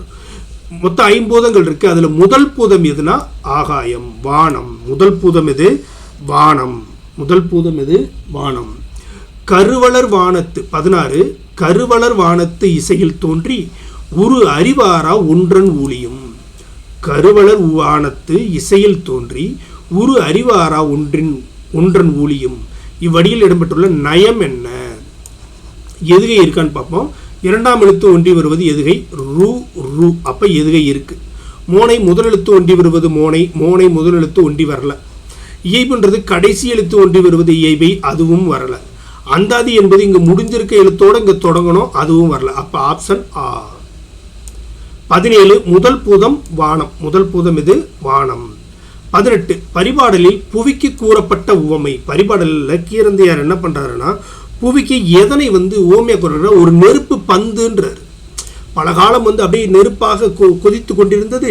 பின்பு பல காலமாக பல ஊழிக்காலம் மழை பெய்தது என்று அந்த மலையில் என்ன வந்துச்சு? ஆர்த்தரவாக மிதந்து கிடந்தது என்று சொல்றாரு. அப்ப பரிபாடலில் புவிக்கு கூறப்பட்ட உவமை எது? நெருப்பு பந்து. 19 விசும்பில் ஊழி ஊழ் ஊழ் செல்ல. இவ்வடியில் பெரும்பான்மை நயம் என்ன? பெரும்பான்மையான நயம் இதுல என்ன இருக்கு என்று பார்த்தோமாக்கும். வி முதலெழுத்து இருக்கா? இல்லை, வரல. இங்க பாருங்க ஊ ஊ ஊ முதலெழுத்து தொடர்ந்து வருது. பெரும்பான்மை என்னவா இருக்கு? முதலெழுத்து தொடர்ந்து வருவது. அப்போ இது என்னது? மோனை. அது என்னது? மோனை. சீர் மோனை. ஒரே சீரில் ஒரே எழுத்து திரும்ப திரும்ப வருது. நெருப்பு பந்தாய் குளிர்ந்தது எதுவா? பூமி. நெருப்பு பந்தாத்தங்க வந்துச்சு. அது பின்பு பல ஊழிக்காலம் மழை பெய்து அது என்ன பண்ணுச்சு? குளிர்ந்துச்சு, தன்பெயலாக மாறுச்சுன்னு சொல்றாரு கீரந்தையார். அடுத்து விசும்பில் ஊழி ஊழ் ஊழ் செல்ல. இவ்வடியில் விசும்பு என்னும் சொல்லின் பொருள் என்ன? விசும்பு என்னும் சொல்லின் பொருள் வானம். விசும்பு என்னும் சொல்லின் பொருள் என்ன? வானம். அடுத்து 22 விசும்பில் ஊழி ஊழ் ஊழ் செல்ல. இவ்வடியில் ஊழி என்னும் சொல்லின் பொருள் என்ன? ஊழின்றது என்ன? அது பல யுகங்கள் கடந்து. ஊழி என்றால் பல யுகம். பாருங்க, ஊழி என்றால் பல யுகம். அதேது ஊழ் என்றால் முறை. அடுத்து விசும்பில் ஊழி செல்ல செல்ல ஊழி ஊழ் ஊழ் செல்ல. இவ்வடியில் ஊழ் என்னும் சொல்லின் பொருள் என்ன? ஊழ் என்னும் சொல்லின் பொருள்னா முறை. அடுத்தடுத்த முறையாக வருவது பிறனது ஊழ். அப்போ ஊழி என்றால் யுகம், ஊழ் என்றால் முறை. 24 பொறுத்துக. விசும்பு. விசும்பு என்றால் வானம். ஊழி என்றால் யுகம். ஊழ் என்றால் முறை. தன்பெயல் என்றால் குளிர்ந்த மலை. தன்பெயல் என்றால் குளிர்ந்த மலை. அப்போ 2 1 4 3 2 1 4 3. அப்போ 1க்கு ஆவண்ணா, 2க்கு ஆனா ஆவண்ணா ஆனா, 3க்கு ஈனா 3க்கு ஈ 3க்கு ஈ, 4க்கு ஈ என்ன? இது ஆப்ஷன் ஆ. ஆப்ஷன் ஆவா? இல்லை இல்லை, ஆப்ஷன் இ. ஆப்ஷன் இ. ஆப்ஷன் என்னது? இ தான் ஆன்சர். 1க்கு ஆவண்ணா, 2க்கு ஆனா, 3க்கு ஈ என்ன? சாரி, ஆப்ஷன் ஆ தான் ஆன்சர். 1300 ஆண்டுகளுக்கு முன் 25 1300 ஆண்டுகளுக்கு முன் திரு அண்டப்பகுதி பற்றி 1300 ஆண்டுகளுக்கு முன்னாடியே அண்டப்பகுதியை பற்றி கூறியது யாரு? நம்ம அண்டப்பகுதியின் உண்டை பிறக்கம் என்ற திருவாசகத்தில் பாடிய மாணிக்க வாசகர். 26 தன்பெயல் தலையிய ஊழியும். இதில் குளிர்ந்த மலை என்னும் பொருள் தரக்கூடியது எதுனா தன்பெயல். தன்பெயல் தான் என்னது? குளிர்ந்த மலை என்ற பொருளை தருது. பரிபாடல் அடியில் விசும்பும் இசையும் என்னும் தொடர் எதனை குறிக்கிறது? பரிபாடல்ல விசும்பும் இசையும் என்பது, விசும்பு என்பது வானத்தையும் இசை என்பது பேரொளியையும் கூறுகிறது. விசும்பு என்பது வானத்தையும் இசை என்பது பேரொளியையும் கூறுகிறது. அவ்வளோதான். பரிபாடலில் மொத்தம் 27 கொஸ்டின்ஸ் பார்த்துருக்கோம். மேக்ஸிமம் எல்லா கொஸ்டினையும் பார்த்தாச்சு, அதற்கான ஆன்சர்ஸும் பார்த்தாச்சு. தொடர்ந்து வீடியோ பாருங்கள், எங்களுடைய சேனலை சப்ஸ்கிரைப் பண்ணுங்கள். அடுத்தடுத்த வீடியோஸ் தொடர்ந்து வந்துக்கிட்டே இருக்கும். நன்றி, வணக்கம். வணக்கம் நண்பர்களே. 10ஆம் வகுப்பு இயல் 4 விண்ணை தாண்டிய தன்னம்பிக்கை ஸ்டீஃபன் காக்கின்ஸ் பற்றிய பாடத்தில் இருக்கக்கூடிய இன்டீரியர் கொஸ்டின் அண்ட் ஆன்சர்ஸ் பார்ப்போம். 1 பெரியார் அறிவியல் தொழில்நுட்பக் கழகம் நிறுவப்பட்ட ஆண்டு எது? பெரியாருடைய பெயரில் அறிவியல் தொழில்நுட்பக் கழகம் நிறுவப்பட்ட ஆண்டு எது? அறிவியல் தொழில்நுட்பக் கழகம் தமிழ்நாடு அரசால் அமைக்கப்பட்ட ஒன்று. இது பெரியாருடைய பெயரில் உருவாக்கப்பட்டிருக்கு. இது உருவாக்கப்பட்ட ஆண்டு 1982. 2வது கொஸ்டின், பெரியார் அறிவியல் தொழில்நுட்பக் கழகத்தின் காட்சி கூடங்கள். பெரியார் அறிவியல் தொழில்நுட்பக் கழகத்தின் காட்சி கூடங்கள் மொத்தம் எத்தனைன்னு மாதிரி கேட்டிருக்காங்க. 10 இருக்குது. இந்த பெரியார் அறிவியல் தொழில்நுட்பக் கழகத்தில் காட்சி கூடங்கள் மட்டும் எத்தனை இருக்குது? 10 இருக்குது. பெரியார் 3, பெரியார் அறிவியல் தொழில்நுட்பக் கழகத்தின் பூங்காக்கள் வந்து எவ்வாறு இருக்குன்றதை பற்றி கேட்டிருக்கிறாங்க. பரிணாம வளர்ச்சி பூங்கா இருக்குது. புதுப்பிக்கத்தக்க ஆற்றல் பூங்கா, ஆமாம், அங்கே இருக்கிறதெல்லாம் வந்து என்னது? புதுப்பிக்கத்தக்க ஆற்றல் மூலம் உருவாக்கப்பட்டது. அதே போல் இயந்திரவியல் பூங்கா இதுவும் இருக்குது. அப்போ பெரியார் அறிவியல் தொழில்நுட்ப கழகத்தில் பரிணாம வளர்ச்சி பூங்கா, புதுப்பிக்கத்தக்க ஆற்றல் பூங்கா, இயந்திரவியல் பூங்கா 3ம் இருக்கிறது. இப்போ 3ம் சரி. 4, பெரியார் அறிவியல் தொழில்நுட்ப கழகத்தின் கோளரங்கத்தை பற்றி கேட்டிருக்கிறாங்க. அங்கே இருக்கக்கூடிய கோளரங்கத்தை பற்றி கேட்டிருக்கிறாங்க. இந்தியாவிலேயே முதலாக 360 பாகை அரைவட்ட வானத்திரையுடன் அமைக்கப்பட்ட தனித்துவம் வாய்ந்தது. சரி. 360 டிகிரியில் மேலே வானத்தில் அதாவது வானத்தில் என்ன, கட்டடத்துடைய மேற்பகுதியில் 360 டிகிரியில் அரைவட்ட அமைப்பில் அமைக்கப்பட்டது தான் இந்த கோளரங்கம். இது அமைக்கப்பட்ட ஆண்டு 2009. இதுவும் சரி. 2009 தான் என்ன பண்ணாங்க, இதை அமைத்தார்கள். அப்போ 2ம் சரி.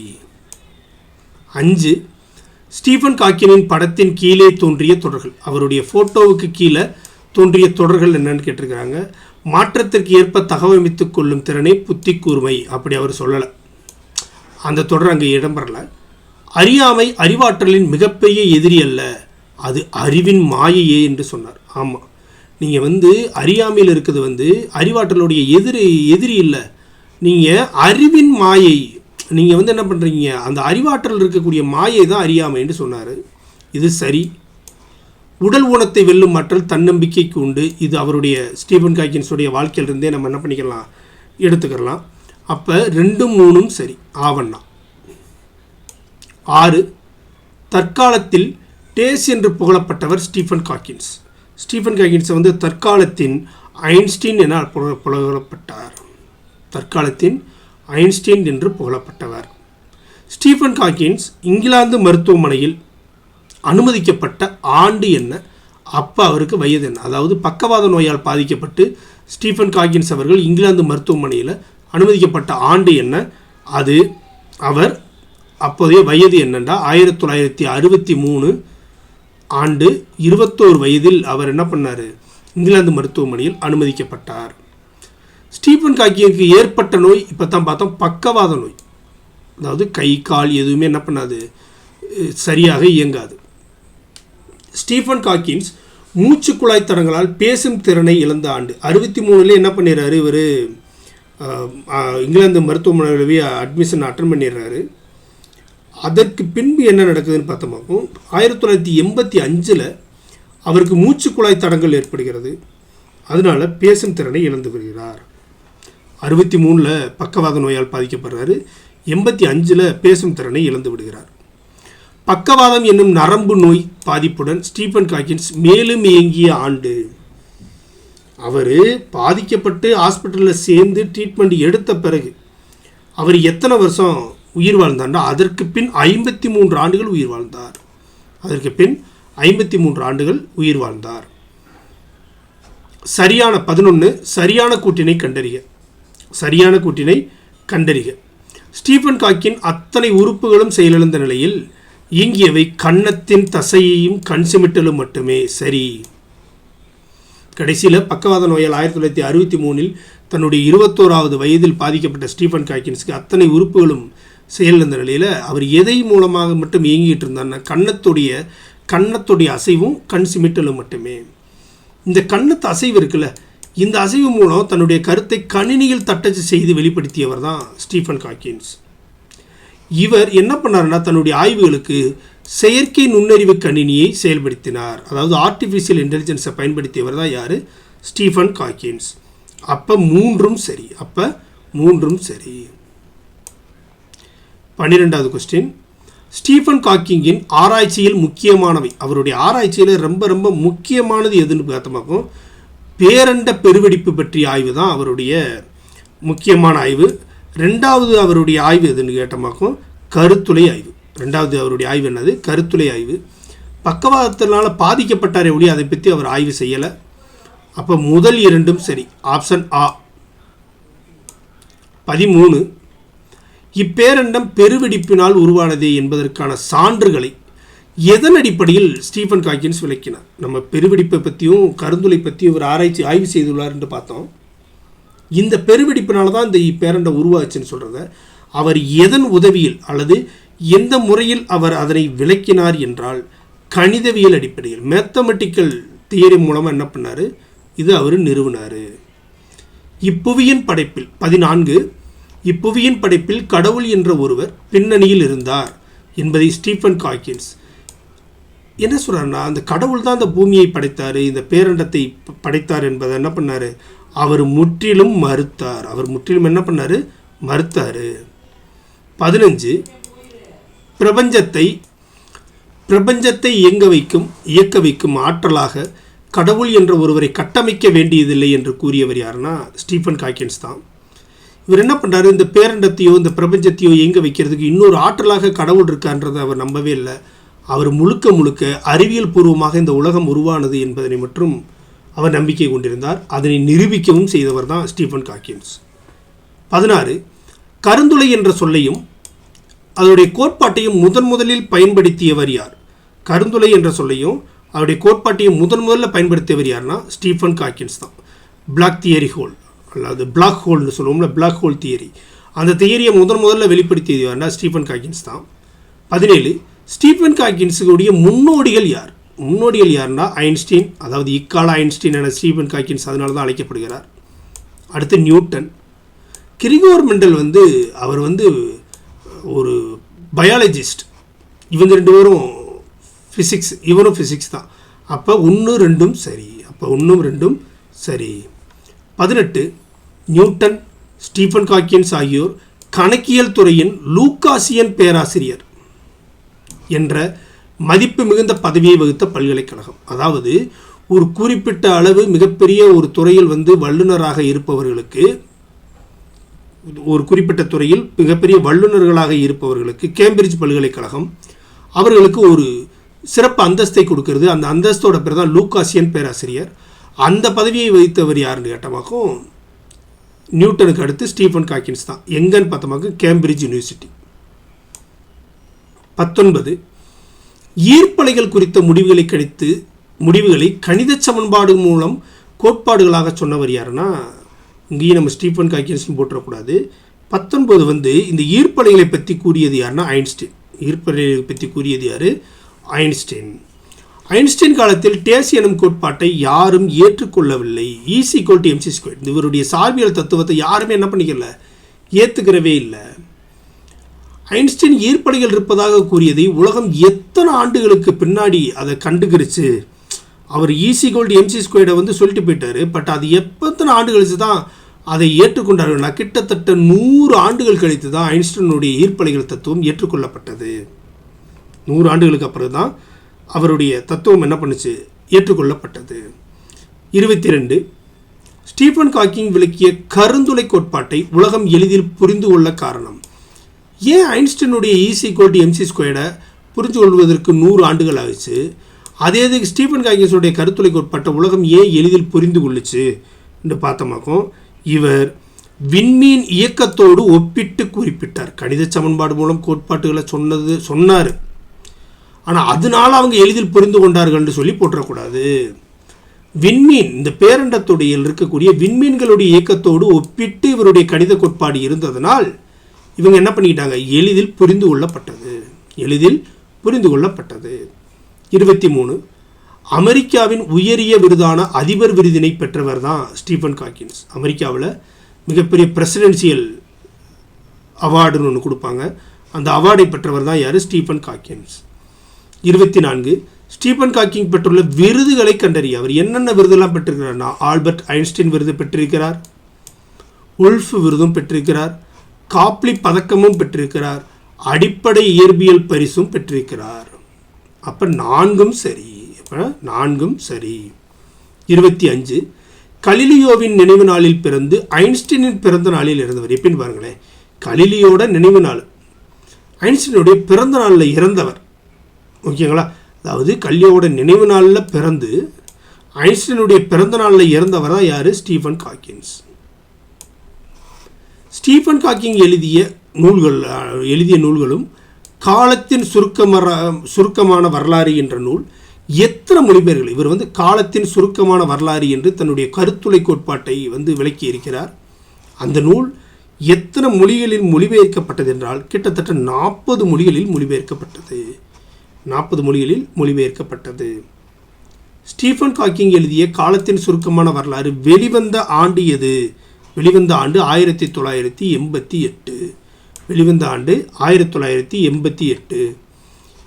பெருவெடிப்பு கருந்துளை ஆகியவை 28. பெருவெடிப்பு கருந்துளை ஆகியவை பற்றிய அரிய உண்மைகளை பொதுமக்களிடையே பரப்பி, இந்த பெருவெடிப்பு பற்றியும் கருந்துளை பற்றியும் அறியக்கூடிய அருமையான உண்மைகளை பொதுமக்களிடையே பரப்பி 1 கோடி படிகளுக்கு மேல் விற்பனையான நூல் தான் இந்த காலத்தின் சுருக்கமான வரலாறு. இந்த காலத்தின் சுருக்கமான வரலாறு 1988 வெளியிடப்பட்ட காலத்தின் சுருக்கமான வரலாறு. அடுத்து 29. கடும் பகட்டு யானை நெடுந்தேர்கோதை திருமாவியல் நகர் கருவூர் முன்துறை என்று குறிப்பிடப்படக்கூடிய நூல் எது கேட்டால் புறநானூறு. திருமாவியல் நகர் கருவூர் முன்துறை என்பதில் குறிப்பிடக்கூடிய மாவட்டம் எது? திருமாவியல்னா என்ன? அது என்ன மாவட்டம்னு கேட்குறாங்க. அது வேறு எதுவும் இல்லை, நம்ம கரூர் தான். 31. டேஸில் நடைபெற்ற பாரா ஒலிம்பிக் விளையாட்டுப் போட்டியில் தொடக்க விழா நாயகர் சிறப்பை ஸ்டீஃபன் ஹாக்கின்ஸ் பெற்றார். பக்கவாதத்தால் தான் ஊனமானாலும் பாரா ஒலிம்பிக் மாற்றுத்திறனாளிகள் பங்கேற்க கொள்ளக்கூடிய விளையாட்டுப் போட்டியில் கலந்துக்கிறக்கூடிய நபர். அந்த விளையாட்டுப் போட்டியை தொடங்கி வைக்கக்கூடிய ஒரு முக்கியமான ஒரு நபராக இருந்தவர் யாருன்னா நம்ம ஸ்டீஃபன் ஹாக்கின்ஸ். அது எந்த ஆண்டுன்னா 2012. எந்த ஆண்டு? 2012. ஸ்டீஃபன் ஹாக்கின் பங்கேற்ற தொலைக்காட்சி தொடர், அவர் என்னென்ன தொலைக்காட்சி தொடர்கள்லாம் அவர் ஈடுபட்டார் என்று பார்த்தோமாக்கும். அடுத்த தலைமுறை என்ற ஒரு தொலைக்காட்சி தொடரில் அவர் இருந்தார். முந்தைய தலைமுறையை பற்றிலாம் அவர் எதுவும் பேசலை.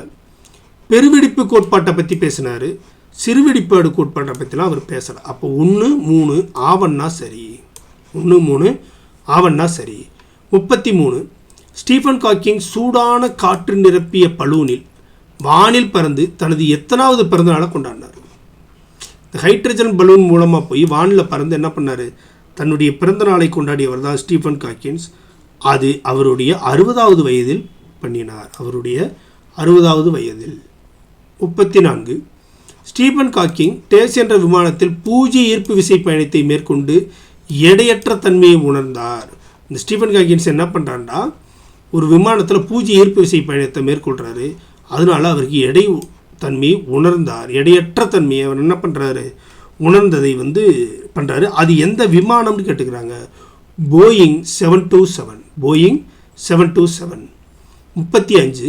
அறிவு தேடலில் உடல் உள்ள தடைகளை தகர்த்த மாமேதை. அறிவியல் தேடலில் உடலில் இருக்கக்கூடிய தடைகளை அந்த உள்ள தடைகளை தகர்த்த மாமேதை யாருன்னு கேட்டமாக்கும். தகர்த்த மாமேதை ஸ்டீஃபன் ஹாக்கின்ஸ். 36. தலைவிதிதான் வாழ்க்கையை தீர்மானிக்கிறது என்று நம்புவர்களை பார்த்தால் எனக்கு சிரிப்புத்தான் வருகிறது. விதிதான் தீர்மானிக்கிறது என்றால் சாலையை கடக்கும்போது இருபுறமும் பார்த்து கடக்கிறீர்கள் என்று கூறியவர் தான் யார்? ஒரு சர்க்காசமாக சொன்னவர் தான் யார்? Stephen Hawkins. அறிவை விட மிகவும் முக்கியமானது கற்பனைத்திறன் என்று கூறியவர். 37. அறிவை விட மிகவும் முக்கியமானது எதுவா? கற்பனைத்திறன் என்று கூறியவர் ஐன்ஸ்டைன். என்று கூறியவர் யார்? அறிவை விட முக்கியமானது எது? நீங்கள் யோசிக்கிற இமேஜினேஷன் தான் சொன்னவர் யார்? ஐன்ஸ்டைன். 38. வாழ்க்கை எவ்வளவு கடினமானதாக இருந்தாலும் வெற்றிக்கு வழி அதில் இருக்கவே செய்கிறது. எவ்வளோ கஷ்டமாக இருந்தாலும் என்ன பண்ணாது? வெற்றிக்குன்னு ஒரு வழி அங்கே இருக்கத்தான் செய்யும். நிச்சயம் என் ஆராய்ச்சியில் நான் வெல்லுவேன். அதன் மூலம் மனித இனம் தொடர வழிவகுப்பேன் என்று கூறியவர் யார்? யார்னா ஸ்டீஃபன் ஹாக்கின்ஸ். இத்துடன் இயல் 4 10ஆம் வகுப்பு இயல் 4 இருக்கக்கூடிய விண்ணை தாண்டிய தன்னம்பிக்கை பாடத்தில் இருக்கக்கூடிய கொஸ்டின் அண்ட் ஆன்சர்ஸ் முடியுது. மேக்ஸிமம் இது கூட தான் கேட்பாங்க. இதை தாண்டி வேறு எதுவும் கேட்பதற்கான வாய்ப்புகள் இல்லை. அடுத்தடுத்த பாடங்களுக்கான வீடியோக்கள் தொடர்ந்து வந்துக்கிட்டே இருக்கும். நீங்கள் எங்களுடைய சேனலை சப்ஸ்கிரைப் பண்ணுங்கள், உங்கள் நண்பர்களுக்கு ஷேர் பண்ணுங்கள். நன்றி, வணக்கம். வணக்கம் நண்பர்களே. 10ஆம் வகுப்பு இயல் 4 இருக்கக்கூடிய இலக்கணத்தில் பொது நம்மளுக்கு கொடுத்துருக்கு. 4வது இயலில் என்ன கொடுத்துருக்குன்னா நம்மளுக்கு பொது இலக்கணம் கொடுக்கப்பட்டிருக்கு. அதில் இருக்கக்கூடிய கொஸ்டின் அண்ட் ஆன்சர்ஸ் பார்ப்போம். பொருத்தமான விடைவரிசையை தேர்ந்தெடுக்க. தன்மை வினைகள், அதாவது தன்மை, முன்னிலை, படர்க்கை, அதில் இருக்கக்கூடிய தன்மை வினைகள், தன்மையுடைய வினைகள் கேட்டிருக்கு. நடந்தாய், முதல்ல தன்மை வினைகள்னால் என்ன? நம்மளையும் சேர்த்து ஒரு செயலாக நடந்திருக்கணும். அதாவது தன்மைன்னா என்ன? நம்மளையும் சேர்த்து ஒரு செயலாக நடந்திருக்கணும். அப்போ நடந்தாய் இது அடுத்தவங்களை பற்றி சொல்லுது. நீர், நீங்கள் அடுத்தவங்களை பற்றி சொல்லுது. வந்தேன்றது ஒரு செயல், அது என்னையும் சேர்த்து குறிக்கிறது. வந்தோம் இதுவும் ஒரு செயல், இதில் பேசுகிறவரும் சேர்ந்து இருக்கிறார். அப்போ தன்மை வினைகள் வந்தேன், வந்தோம். அடுத்து முன்னிலைன்றது என்னது? முன்னாடி இருக்கிற ஒருத்தரை பார்த்து நம்ம சொல்லக்கூடிய ஒரு செயலாக இருக்கணும். அப்போ நடந்தாய், வந்தீர்னு சொல்லி நம்ம யாரை சொல்லுவோம்? நடந்தாய் வாலி காவேரின்னு சொல்லுவோம்ல. அப்போ நம் முன்னாடி இருக்கக்கூடிய ஒன்றை பார்த்து சொல்வதுக்கு பேர் முன்னிலை வினைகள். அப்போ நடந்தாய், வந்தீர் என்பது முன்னிலை வினைகளாக இருக்குது. அடுத்து படர்க்கை என்பது என்னென்னா இன்னொரு நபருடைய படர்க்கை வினைகள் கேட்டிருக்காங்க. அப்போ இன்னொரு நபருடைய வினையை பற்றி சொல்லணும். அவர் நம்மளுடைய முன்னாடியோ அல்லது தன்மையிலோ இருக்கக்கூடாது, தன்னிலையிலையோ முன்னிலையிலையோ இருக்கக்கூடாது. அவர் வேறொரு நபராக இருக்கணும். அதைத்தான் என்ன சொல்லுவாங்க? படர்க்கைன்னு சொல்லுவாங்க. அதை பொதுவாக அனைவரையும் கூறுவது. அப்போ வந்தான், சென்றான். நீர், நீங்கள் என்பது முன்னிலை. இங்கே படர்க்கை வினை கேட்டிருக்காங்க. அப்போ வந்தான், சென்றான் என்பது தான் படர்க்கை வினை. முன்னிலைன்றது நம்ம முன்னாடி இருக்கக்கூடியவர்களை பற்றி சொல்கிறது முன்னிலை. இங்கே பெயர்கள் கேட்டிருக்கிறாங்க. அப்போ நீர், நீங்கள் என்பது தான் இங்கே முன்னிலை பெயர்கள். அப்போ நம்மளுக்கு ஆன்சர் என்னவா இருக்குது? 3 1 4 2 ஆப்ஷன் இ. இரண்டாவது கொஸ்டின், பொருத்தமான விடைவரிசையை தேர்ந்தெடுத்து எழுதுக. மருதன் என்பது ஆண்பால், நம்மளுக்கு தெரியும். மருதன் என்பது என்னது? ஒரு ஆண்பால். பெண்கள் ப்ளூரல்ல இருக்கு. அப்போ பெண்கள் என்பது பலர்பால். யானை என்பது ஒன்றன்பால். இது அக்ரிணியில் இருக்கிறது. அக்ரிணி நம்ம என்ன சொல்லுவோம்? ஒன்றன்பால், பலர்பால், ஒன்றன்பால், பலவின்பால்னு சொல்லுவோம். அதில் யானை என்பது ஒன்றன்பாலாக இருக்குது. பசுக்கள் இதுவும் அக்ரிணியில் இருக்கக்கூடிய ஒன்றை என்ன சொல்லுவோம்னா ப்ளூரலில் இருக்குது. அப்போ இதை பலவின்பால்னு சொல்லுவோம். அக்ரிணியில் சிங்குலராக இருந்துச்சாக்கும் ஒன்றன்பால், ப்ளூரலாக இருந்துச்சாக்கும் பலவின்பால். ஓகேங்களா? அப்போ ஆன்சர் என்னவா வருதுன்னா 3 1 2 4ன்னு வருது. 3 1 2 4 ஆப்ஷன் ஆ. பால் என்பது டேஸ் உட்பிரிவு ஆகும். பால் எதோடைய உட்பிரிவு? திணையுடைய உட்பிரிவு. திணையுடைய அக்ரிணை உயர்திணைன்னு பிரிக்கிறோம். அதில் உயர்திணை 3 வகைப்படும். அக்ரிணை 2 வகைப்படும். ஆண்பால், பெண்பால், பலர்பால் என்பது உயர்திணையுடைய 3 பிரிவுகள். அதே மாதிரி அக்ரிணியுடைய 2 பிரிவுகள் ஒன்றன்பால், பலவின்பால்னு நம்ம பிரிக்கிறோம். இப்போ பால் என்பது எதோடைய உட்பிரிவு? திணையின் உட்பிரிவு. உயர்திணையின் பிரிவுகள் 3. உயர்திணையின் பிரிவுகள் எத்தனைனா 3. ஆண்பால், பெண்பால், பலர்பால். ஆண்பால், பெண்பால், பலர்பால். அக்ரிணையினுடைய பிரிவுகள் மொத்தம் எத்தனைன்னு கேட்குறாங்க? 2. ஒன்றன்பால், பலவின்பால். சிங்குலராக இருந்தால் ஒன்றன்பால், ப்ளூரலாக இருந்தால் பலவின்பால். அடுத்து 6வது கொஸ்டின், இடம் டேஸ் வகைப்படும். இடம் 3 வகைப்படும். தன்னிலை, முன்னிலை, படர்க்கை. அதைத்தான் இடம் சொல்கிறாங்க. அப்போ தன்னிலை, முன்னிலை, படர்க்கை மொத்தம் 3 வகைப்படும். 7வது கொஸ்டின், பொருத்தி காட்டுக. நான், யான், நாம், யாம். நான், யான், நாம், யாம்னு கொடுத்துருக்கு. இங்கே என்ன கொடுத்துருக்காங்கன்னா தன்மை வினைகள், தன்மை பெயர்கள், முன்னிலை வினைகள், முன்னிலை பெயர்கள்னு கொடுத்துருக்கு. நான், யான், நாம், யாம் இது எல்லாமே பேசுகிறவரையும் சேர்த்து குறிக்குது. அப்போ இது கண்டிப்பாக தன்மை தான். அப்போ இது 2ல் வர வாய்ப்பு இல்லை. இங்கே வினைகள் எது இருக்கானா இல்லை. இங்கே என்ன இருக்குது? பெயர்களைத்தான் நாங்கள், நாம் என்றதைத்தான் சொல்லுது. அப்போ இது தன்மை பெயர்கள்.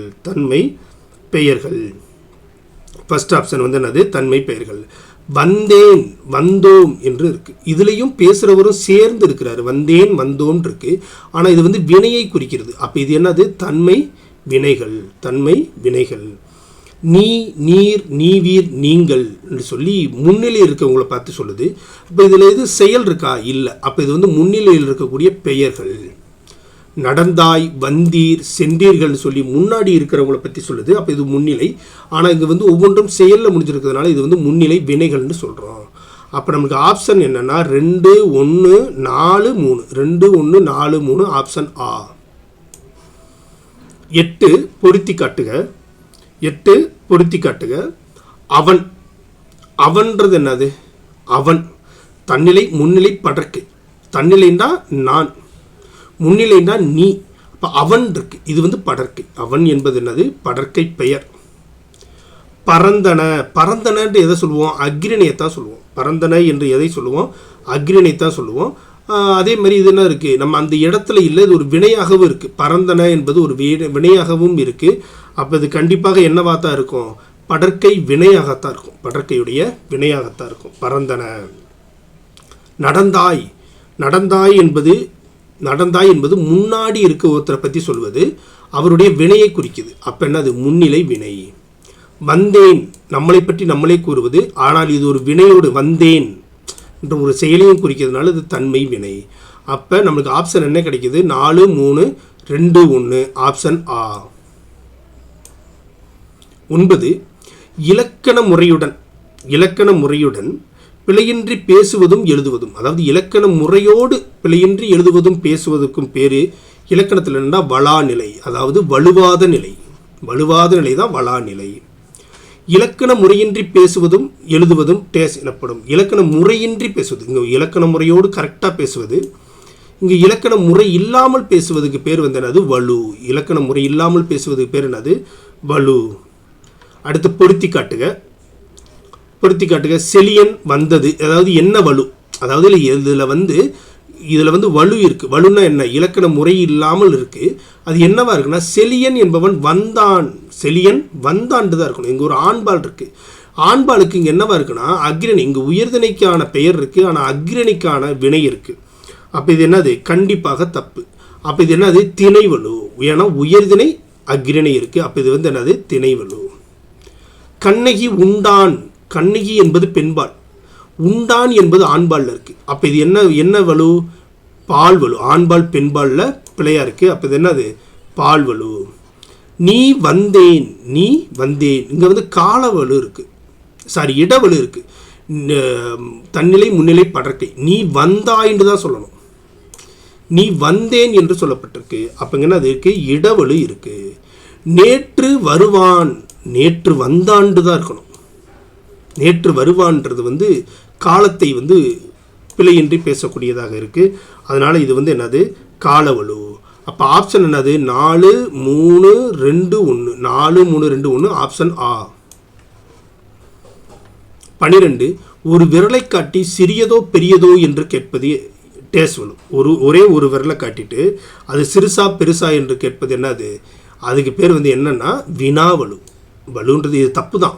ஒரே ஒரு விரலை காட்டி சிறிதோ பெருசோன்னு சொன்னால் இப்படி 2 இது இருந்தால் தான் நம்ம ஒப்பிட முடியும். ஆனால் இது வந்து தப்பு தான். அதனால இது வந்து என்னவா இருக்குது? வினா கேட்பதில் வந்து பிழை இருக்குது. அதுதான் வினாவலுன்னு சொல்கிறோம். அடுத்து 13 கண்ணன் எங்கே இருக்கிறார் என்ற வினாவிற்கு கண்ணாடி பைக்குள் இருக்கிறதுன்னு சொல்லலாமா? சொல்லக்கூடாது. இருக்கிறதுன்னு சொல்லலாமா? கண்டிப்பாக சொல்லக்கூடாது. அப்போ கண்ணன் எங்கே இருக்கிறார் என்ற வினாவிற்கு கண்ணாடி பைக்குள் இருக்கிறான் என்று தான் சொல்ல வேணும். ஓகேங்களா? அப்போ இங்கே என்னவா இருக்குது? தவறாக இருக்குது. இங்கே என்ன தவறாக இருக்குன்னா விடை தவறாக இருக்குது. அப்போ விடை தவறாக இருக்குன்னா அப்போ இது என்ன வலு? விடை வலு. ஓகேங்களா? அடுத்து தென்னை மரங்கள் உள்ள பகுதியை தென்னந்தோட்டம் என்று கூறுவது.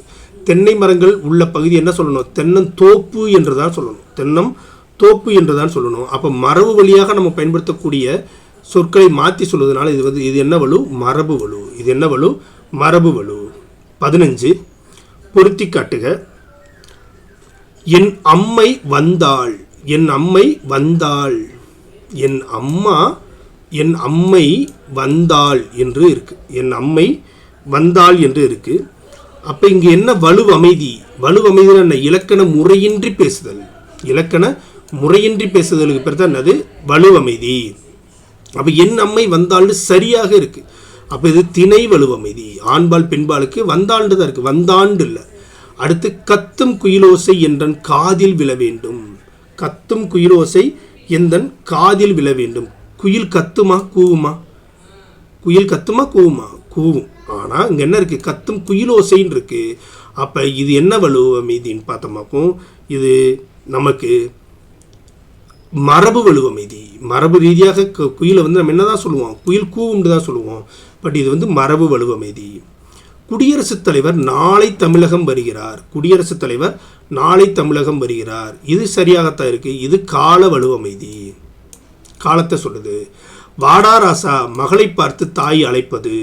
வாடா ராசா பையனை பார்த்து வாடா போடா என்றுதான் சொல்லுவாங்க. அப்போ இது என்னவா இருக்குது? பால் வலுவமைதியாக இருக்குது. அப்போ நம்மளுக்கு ஆப்ஷன் என்னவா இருக்குது? 4, 3, 2, 1. ஆப்ஷன் ஆ. 16. மாறன் என்பான் தன்னை பற்றி பிறரிடம் கூறும் பொழுது. இந்த மாறன் ஒரு நாளும் பொய் கூற மாட்டான் என்று கூறுவது. அவனை பற்றி அவனே சொல்கிறான். இந்த மாறன் நம்ம இந்த சினிமா ஹீரோக்கள்லாம் பேசுவாங்கள்ல, அந்த மாதிரி. அப்போ இந்த மாறன் வந்து அவனை பற்றி அவனே சொல்கிறான். நான் ஒரு நாளும் பொய் கூற மாட்டேன்னு தான் சொல்லணும். அப்போ இங்கே தன்னிலை முன்னிலை படற்கையான இடம் வந்து என்னவா இருக்குது? வலுவமைதியாக இருக்குது. இட வலுவமைதி. 17. பொறுத்துக. வீரன், அண்ணன், மருதன். இது நம்ம ஈஸியாக கண்டுபிடிச்சிருவீங்க. இது கண்டிப்பாக ஒரு ஆண்பால். கண்டிப்பாக இது என்னவாக இருக்கும்? ஆண்பாலாகத்தான் இருக்கும். அடுத்து மகள், அரசி, தலைவி. இது வந்து ஒரு பெண்பால். மக்கள், பெண்கள், ஆடவர். இது பலர்பால். யானை, புறா, மலை. இது ஒன்றன்பால். அப்போ நம்மளுக்கு ஆப்ஷன் என்னவா கிடைக்குது? ஆப்ஷன் நம்மளுக்கு என்னவா கிடைக்குதுன்னு பார்த்தோமாக்கும், 1க்கு 4, 2க்கு 1, 4, 1, 4, 1, 2, 3, 4, 1. ஓ, ஆவண்ணா ஈவலாக இருக்கா? அப்போ வீரன் வந்து ஈ ஆ ஆ இ ஈ ஆ இ. ஆப்ஷன் ஆவண்ணா. ஆப்ஷன் ஆவண்ணா. 18. செலியன் வந்ததுன்னு இருக்கு. செலியன் என்னவா இருக்கணும்? செலியன் வந்தான் இருக்கணும். அப்போ இங்கே என்ன இருக்குது? திணை வந்து வலுவாக இருக்கா, வலு அமைதியாக இருக்கா? அதான் இங்கே ரொம்ப முக்கியமானது. திணை வந்து வலுவாக இருக்கா, வலு அமைதியாக இருக்கா என்று பார்த்தோமாக்கும் இங்கே வந்து வலு இருக்குது. அப்போ செலியன் வலு இங்கே வந்து என்ன இருக்குது? தப்பாக இருக்குது. அப்போ தப்பாக இருக்கிறதுனா என்னது? வலு. அப்போ செலியன் வந்தது. இது வந்து திணைக்கு வந்து என்னவா இருக்கணும்? உயர்திணை ஆக்குறேன். அப்போ திணை வலு. அப்போ என்னது? திணை வலு. அடுத்து செலியன் வந்தான். இங்கே கரெக்டாக இருக்குது. அப்போ இலக்கண முறையோடு இருக்குது. அப்போ திணை வளாநிலை. திணை வளாநிலை. கண்ணகி உண்டான். இங்கே பால் வலு என தவறாக இருக்குது. கண்ணகி உண்டால் சரியாக இருக்குது. அப்போ பால் வளாநிலை. அப்போ ஆன்சர் என்ன? ஆவண்ணா, ஆனா, ஈயண்ணா, ஈனா. ஆவண்ணா, ஆனா, ஈயண்ணா, ஈனா. ஆப்ஷன் ஆ. 19. பொறுத்துக. நீ வந்தேன், நீ வந்தாயின்னு தான் இருக்கணும். அப்போ இது என்னது? தப்பாக இருக்குது. என்ன தப்பாக இருக்குது? இடம் தப்பாக இருக்குது. தன்னிலை முன்னிலை படற்கையில் இங்கே முன்னிலையில் வந்து நீ வந்தாயின்னு தான் வரணும். அப்போ இடம் வந்து தப்பாக இருக்குது. தப்பாக இருந்தால் என்னது? வலு. அப்போ இடவலு. அப்போ என்னது? இடவலு. நீ வந்தாய் சரியாக இருக்குது. அப்போ இடம் வந்து வளாநிலையாக இருக்குது. நேற்று வருவான்றது தவறாக இருக்குது. அப்போ கால வலு. நேற்று வந்தான் என்பது சரியாக இருக்குது. அப்போ கால வளாநிலை. அப்போ ஆவண்ணா, ஆனா, ஈயண்ணா, ஈனா. ஆவண்ணா, ஆனா, ஈனா. ஆப்ஷன் ஆ. 20. பொறுத்துக. என் அம்மை வந்தாள் என்று மாட்டை கூறுவது. என் அம்மை வந்தாள் என்று மாட்டை கூறுவது என்னது? மாட்டை வந்து நம்ம அப்படி சொல்லுவோம். இலக்கண முறையின்றி இருக்கிறது தான் என்னது? திணை வலுவமைதி. என்னது? திணை வலுவம். என் அம்மை வந்தாள் என்று மாட்டை கூறுவது என்னது? திணை வலுவமைதி. வாடா ராசா, வாடா கண்ணா என்னும் மகளை தாய் அழைப்பது. மகளை தாய் வந்து வாடா போடா என்று அழைப்பது சரியான்னு நீங்கள் தெரியும். ஆனால் இலக்கண ஆசிரியர்கள் என்ன பண்ணுறாங்க? ஒரு சில நேரத்தில் அதை வந்து இலக்கண முறையாகவே ஏற்றுக்கொள்கிறார்கள். அதைத்தான் என்ன சொல்கிறாங்க, வலுவ அமைதி என்று சொல்கிறார்கள். அதைத்தான் என்ன சொல்கிறாங்க, வலுவ அமைதின்னு சொல்கிறாங்க. அப்போ இது என்னது, பால் வலுவ அமைதி. இந்த மாறன் ஒரு நாளும் பொய் கூற மாட்டான் என மாறன் பிறரிடம் சொல்வது என்னவா இருக்கு, கால வலுவ அமைதியாக இருக்கு. குடியரசுத் தலைவர் நாளை தமிழகம் வருகிறார் என்பது இட வலுவ அமைதியாக இருக்கு. அப்போ நம்மளுக்கு ஆப்ஷன் என்ன கிடைக்குதுன்னு பார்த்தோமாக்கும், ஆப்ஷன் ஈனா ஆனா ஆவண்ணா ஈனா ஆனா ஆவண்ணா, ஆப்ஷன் ஆவண்ணா. 21 குலசேகர ஆழ்வார் வித்துவ கோட்டம்மா என்று ஆண் தெய்வத்தை அழைத்து பாடுகிறார். பூனையார் போல் சோற்றை கண்டதும் வருகிறார் ஆகிய தொடர்களில் இடம்பெற்றுள்ள வலுவ அமைதி என்ன? ஆகிய தொடர்களில் அமைந்துள்ள வலுவ அமைதி என்ன? குலசேகர ஆழ்வார் வித்துவ கோட்டம்மா என்று ஆண் தெய்வத்தை, அதாவது உயர்ந்த பெருமாளை வித்துவ கோட்டம்மாண்டு பெண் தெய்வமாக கூப்பிடுறார். அப்போ இது என்னது, ஆண்பால் பெண்பால். அப்போ பால் வலுவ அமைதி இந்த இருக்கு, பால் வலுவ அமைதி. ரெண்டாவது, பூனையார் பால் சோற்றை கண்டதும் வருகிறார். பூனையார்ன்றது, பூனையை பார்த்துட்டு யார்ன்னு சொல்ல மாட்டோம், பூனைன்னு தான் சொல்லுவோம். இப்போ பூனையார்னு அவருக்கு என்ன இருக்குது, அதை வந்து ஒரு உயர்தனியாக உறுப்பினர்களால இது திணை வலுவ அமைதியாக இருக்குது. அவ்வளோதான். 10ஆம் வகுப்பு 4வது இயலில் இருக்கக்கூடிய பொது இலக்கணத்தில் இருக்கக்கூடிய மொத்தம் 21 கொஸ்டின் ஆன்சர் பார்த்துருக்கோம். இதை தாண்டி இதில் கேட்பதற்கு வேறு ஒன்றும் இல்லை. தொடர்ந்து பாருங்கள். உங்களுடைய கருத்துக்கள் எதுவும் இருந்துச்சாக்கோ எங்களுடைய கமெண்ட் செக்ஷனில் சொல்லுங்கள். எங்கள் சேனலை சப்ஸ்கிரைப் பண்ணுங்கள். நன்றி, வணக்கம்.